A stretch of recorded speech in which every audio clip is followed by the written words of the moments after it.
bir ara yaptım. Vallahi ben de görmedim.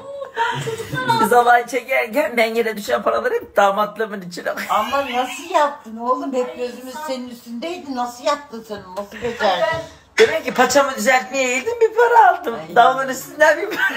Çok betersin. Nasıl? Hadi, Bizim çok tarafımız betersin. nasıl para dağıtmış seni? Her el attığında paralar. Sadıcımın paralarını aldım hep yerlerden. Sadıcı ne Özgür para de senin başından aşağı He, para Özgür de attı.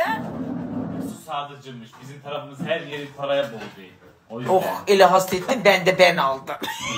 Çalgıcıya Cengeci'ye de kapat.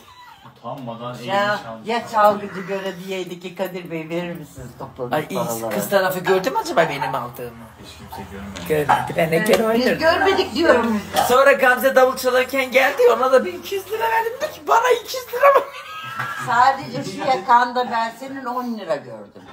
10 İşte lira. millet anlamasın, 10 lira oraya tutuşturdum ben.